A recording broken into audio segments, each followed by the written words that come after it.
আজ ক্যালেন্ডারের পাতায় কোনো ঈদ নেই, নেই পূজা, নেই টানা সরকারি ছুটিও। তবু ঢাকার কমলাপুর রেল স্টেশনের দৃশ্য দেখে মনে হতে পারে দেশজুড়ে যেন উৎসবের আগাম প্রস্তুতি চলছে। কিন্তু না, এটি আনন্দ ভ্রমণের ভিড় নয়, এটি ভোটমুখী জনস্রোত। ভাইরাল হওয়া একটি ভিডিও নতুন করে আলোচনায় এনেছে বাংলাদেশের রাজনৈতিক বাস্তবতা। ট্রেনের ছাদ থেকে বারবার ভেসে আসছে একই স্লোগান, দাড়িপাল্লা, দাড়িওয়ালা। প্রশ্ন উঠছে, এ কি শুধুই একটি স্লোগান, নাকি জনমতের কোনো গভীর সংকেত? অদ্ভুত বিষয় হল, এখানে নেই কোনো বড় নেতা, নেই মাইকিং, নেই পরিবহন সুবিধে কিংবা অর্থের প্রলোভন। তবু মানুষ নিজের পকেট থেকে ৫০০ থেকে ১,০০০ টাকা খরচ করে ঝুঁকিপূর্ণভাবে ট্রেনের ছাদে চড়ে বাড়ির পথে। কেন? শুধু একটি ভোট দেওয়ার তাগিদে? সমাজবিজ্ঞানের ভাষায় এটিকে বলা হয় পলিটিক্যাল মোবিলাইজেশন বা রাজনৈতিক সক্রিয় জনসম্পৃক্ততা, যেখানে মানুষ স্বতঃস্ফূর্তভাবে রাজনৈতিক প্রক্রিয়ায় অংশ নেয়, কোনো বাহ্যিক চাপ ছাড়াই।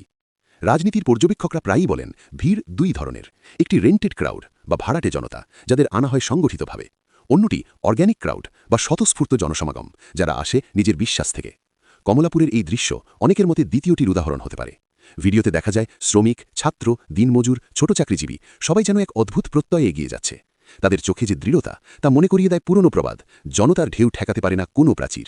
বিশ্লেষকদের কেউ কেউ মনে করছেন, একটি দল দীর্ঘদিন তৃণমূল পর্যায়ে সমাজসেবা, চ্যারিটি এবং স্থানীয় নেটওয়ার্ক গড়ে তুললে তার একটি রিটার্ন অন সোশ্যাল ক্যাপিটাল, অর্থাৎ সামাজিক আস্থার প্রতিদান পাওয়া যায়। অর্থাৎ মানুষের সঙ্গে সম্পর্কই হয়ে ওঠে রাজনৈতিক শক্তি। এই যাত্রীরা কোনো বক্তৃতা শুনতে যাচ্ছে না, তারা যাচ্ছে তাদের বিশ্বাসকে ব্যালটে প্রকাশ করতে। রাষ্ট্রবিজ্ঞানের ভাষায় এটিকে বলা হয় আইডিওলজিক্যাল ভোটিং বা আদর্শভিত্তিক ভোট আচরণ, যেখানে ব্যক্তি ব্যক্তিগত লাভের চেয়ে ধারণাকে বেশি গুরুত্ব দেয়। ভিডিওর পেছনে ভেসে আসা গান যেন আরও এক বাস্তবতার ইঙ্গিত দেয়। সাধারণ মানুষের কাছে যাও, একটুও কি তুমি টের পাও? সত্যি, অনেক সময় রাজধানীর আরামদায়ক কক্ষে বসে আঁকা রাজনৈতিক হিসাব মাঠের বাস্তবতার সঙ্গে মেলে না, কারণ রাজনীতির সবচেয়ে গুরুত্বপূর্ণ সূচক হল পাবলিক সেন্টিমেন্ট বা জনমনের প্রবণতা। যখন সাধারণ মানুষ কোনো প্রতীকের স্লোগান নিজে থেকে তোলে, তখন বুঝতে হয় সেই প্রতীক তাদের মানসিক পরিসরে জায়গা করে নিয়েছে। এই ট্রেনের ছাদে বসা যাত্রীরা শুধু ভোটার নয়, তারা এক একজন ওপিনিয়ন ক্যারিয়ার বা মতামত বহনকারী।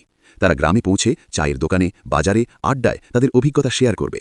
সমাজবিজ্ঞানে একে বলা হয় রিপল এফেক্ট বা তরঙ্গ প্রভাব। একজনের আবেগ ধীরে ধীরে পুরো সমাজে ছড়িয়ে পড়ে। তবে এর বিপরীত ব্যাখ্যাও আছে। রাজনীতির বিশ্লেষকরা সতর্ক করে বলেন, বড় জনসমাগম সবসময় নির্বাচন নির্ধারণ করে না। অনেক সময় এটি কেবল পারসেপশন পলিটিক্স তৈরি করে, যেখানে শক্তির চিত্রটাই হয়ে ওঠে আসল বার্তা। তবে একটি বিষয় স্পষ্ট, ঝুঁকি জেনেও মানুষ যখন যাত্রা করে, তখন সেটিকে পলিটিক্যাল প্যাশন বলা হয়। আর ইতিহাস বলে, আবেগ যখন ব্যালটের সঙ্গে যুক্ত হয়, তখন নির্বাচনের সমীকরণ বদলে যেতে পারে। ট্রেনের ছাদে ভ্রমণ যে কতটা বিপজ্জনক তা সবারই জানা, তবুও ভয়কে উপেক্ষা করে মানুষ এগোচ্ছে। এ যেন প্রবাদটির বাস্তব রূপ, মনের জোর পাহাড়ও সরায়। অনেকের কাছে এই ভোট শুধুই ক্ষমতার পালাবদল নয়, এটি ভবিষ্যৎ নির্ধারণের একটি সুযোগ।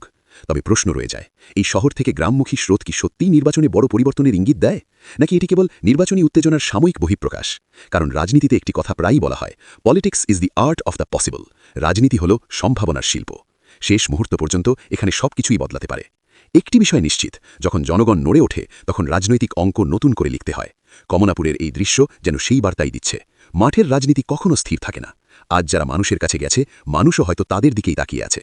এখন প্রশ্ন আপনাদের কাছে, এই জনস্রোত কি সত্যিই ব্যালটের বাক্সে বড় কোনো চমক আনতে পারে, নাকি নির্বাচন দিবসে চিত্র হবে ভিন্ন? কমেন্টে জানান আপনার মূল্যবান মতামত। আর চ্যানেলে নতুন হয়ে থাকলে সাবস্ক্রাইব করতে ভুলবেন না, কারণ আমরা শুধু খবর দিই না, খবরের ভেতরের অর্থ খুঁজে বের করার চেষ্টা করি। দেখা হবে পরবর্তী বিশ্লেষণে।